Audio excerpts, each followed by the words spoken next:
Bismillahirrahmanirrahim. Assalamualaikum warahmatullahi wabarakatuh. Anak-anakku, hari ini Ibu akan mengajak kalian untuk melanjutkan materi kita yang kemarin dari rumus bunga yang sudah ketemu kemarin, rumus duduk daun. Rumus duduk daun yang kemarin sudah kita temukan adalah rumusnya 3/7 atau sama dengan A per B. A itu apa?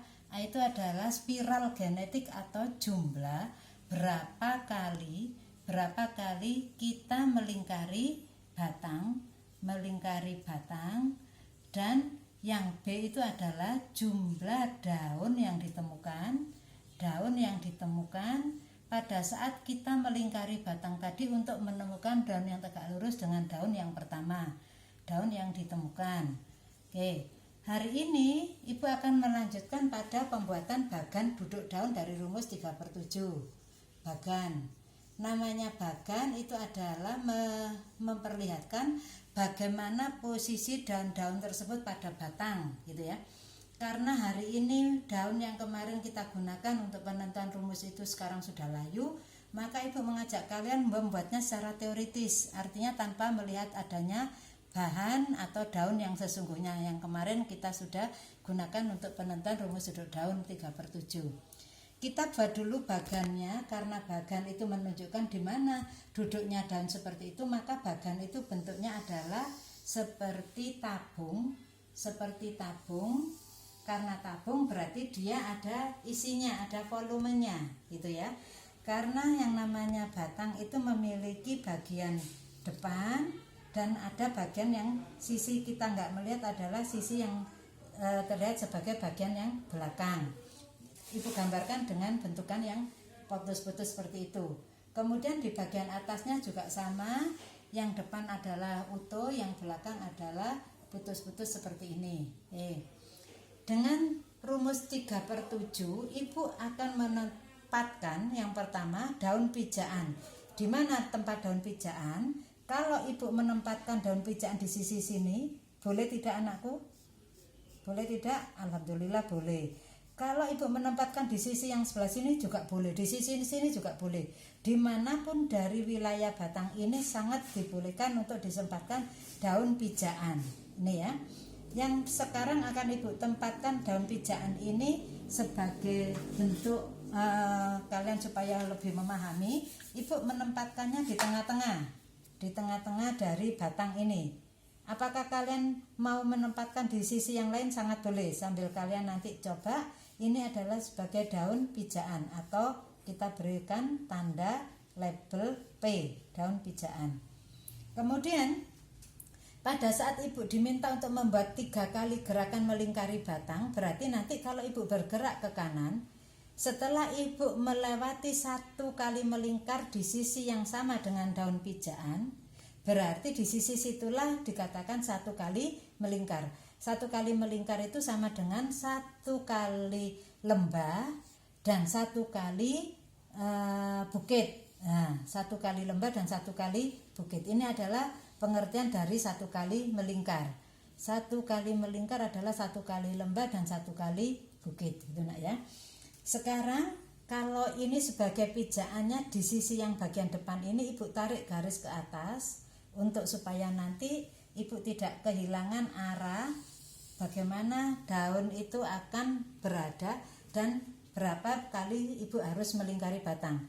Kalau Ibu bergerak ke kanan, Ibu akan mencoba dulu membuat 3 kali melingkari batang ini tadi. Oke, sekali lagi ini secara teoritis ya, bukan secara sesungguhnya dengan bahan yang ada, gitu ya. Ibu bergerak ke sini ya, kemudian Ibu akan melewati bagian belakang, karena di bagian belakang berarti garis-garisnya adalah garis-garis putus-putus seperti ini. Oke, seperti ini. Apakah ini sudah 1 kali melingkar? Belum, karena di sisi yang sini ini bagian belakang, gitu ya. Kemudian Ibu akan bergerak ke depan.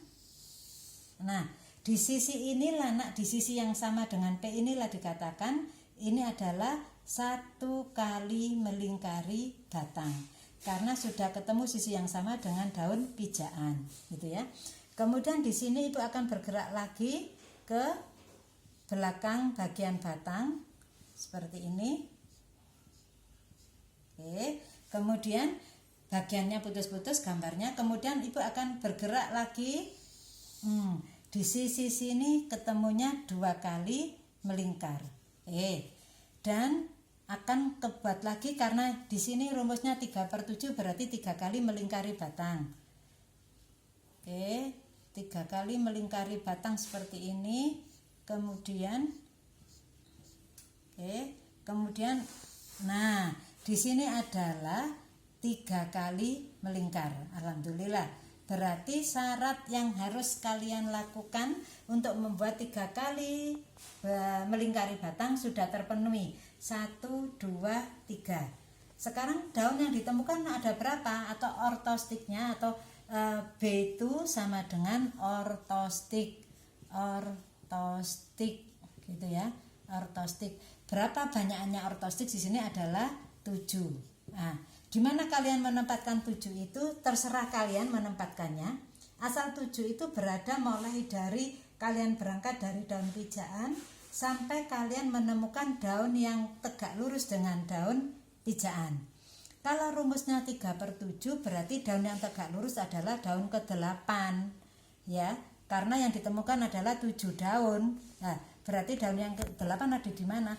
Karena harus tegak lurus dengan daun pijaan, berarti daun ke-8 ada di sini.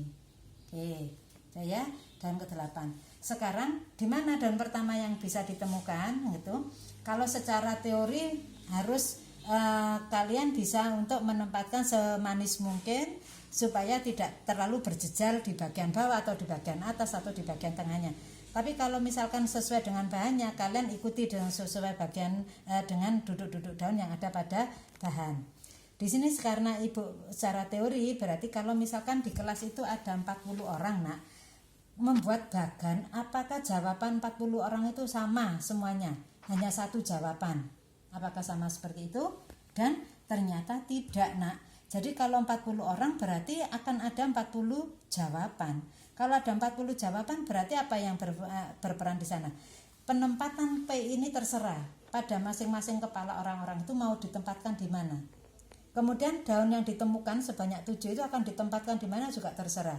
Sehingga variasi jawaban yang akan ibu terima kalau ada 40 orang dengan soal satu saja 3/7 akan dapat 40 versi jawaban gitu ya.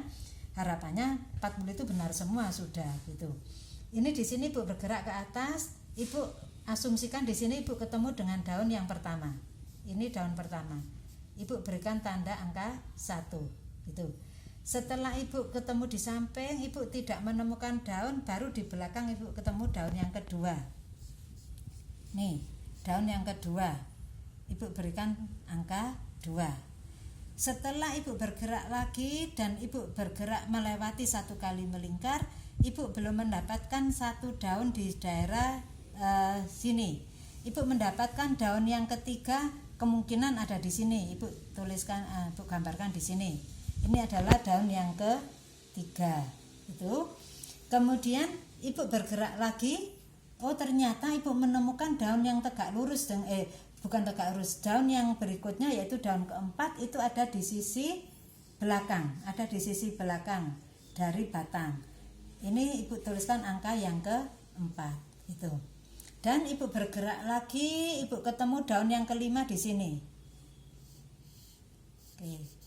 Daun yang kelima di sini. Apakah kalian harus sama seperti ini menempatkannya? Tidak nak, ya. Terserah kalian akan menempatkannya. Hanya satu yang harus diingat, kalian tidak boleh memposisikan daun-daun yang ketemu ini tegak lurus atau sejajar dengan daun-daun yang ada di bawah. Di sini sudah ibu temukan daun 1. Daun kedua tidak mungkin ibu gambarkan tegak lurus dengan daun 1. Berarti kalau sudah ketemu tegak lurus berarti jawabannya salah.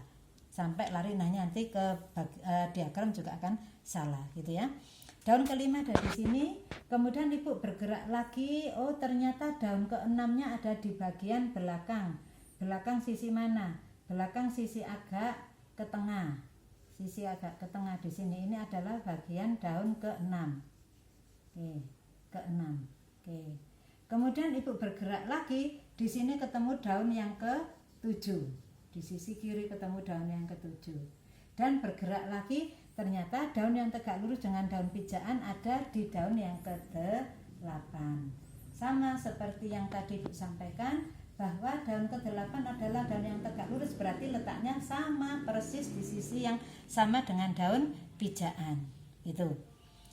Titik-titik daun ini nantinya kita akan bawa naik ke atas supaya bagan ini lebih jelas nanti untuk bisa diterapkan dalam bentuk yang berikutnya, yaitu diagram. Kita coba, karena daun yang pertama ada di depan di sini, maka ini akan Ibu tarik ke atas. Di sini adalah angka duduknya daun 1. Kemudian daun yang kedua ada di belakang. Di belakang Ibu tarik garis putus-putus. Putus-putus. Ini. Nah, di sini adalah 2. Oke. Kemudian daun ketiga ada di samping. Daun ketiga ada di samping. Oke. Kemudian daun keempat ada di bagian belakang.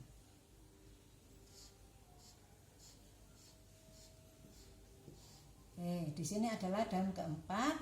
Kemudian daun kelima ada di depan. Jadi kalau di depan nak garisnya terus saja karena nampak, hitungannya tampak oleh mata gitu ya. Nah, daun kelima. Kemudian daun keenam ada di bagian belakang. Nah, di sini daun keenam. Oke. Kemudian daun ketujuh ada di samping kiri. Oke. Kemudian daun ke-8 tegak lurus dengan daun pijaan, berarti di sini adalah 8 sama dengan pijaan. 8 dengan pijaan. Kemudian di bagian atas ini, batang yang bagian atas ini, buatlah suatu titik pusat. Titik pusat dari lingkaran. Kemudian dari titik pusat itu tadi tarik garis sebagai jari-jari. Ini adalah tempatnya duduk daun 1, ya. 1 gak tepat. Daun 1. Oke, 1. Kemudian 2 ada di belakang. 2. Kemudian 3 ada di samping. 3. Kemudian 4 ada di belakang. 4. Kemudian 5 ada di depan. Oke. Kemudian 6 ada di belakang. Ini. Kemudian 7 ada di samping. Oke. Dan 8 ada di depan. 8 sebagai bagian yang tegak lurus, dan 8 tegak lurus dengan daun pijaan. Demikian nak ya untuk pembuatan bagan. Ibu harapkan kalian sudah paham semuanya, sangat mengerti semuanya. Jadi kalau ada rumus 2/5 berarti daun yang tegak lurus dengan daun pijaan adalah daun yang ke-6. Kalau rumusnya 2/5, daun yang tegak lurus daun ke-5 adalah daun ke-6 gitu. Kalau rumusnya 1/3 berarti daun yang tegak lurus dengan daun ketiga adalah daun ke-4. Nah, itu ya. Tambah 1 dari 3 tambah 1 dan itu. Ibu akhiri sampai di sini. Ibu nanti lanjutkan untuk pembuatan diagram dari duduknya daun. Ibu akhiri. Wassalamualaikum warahmatullahi wabarakatuh.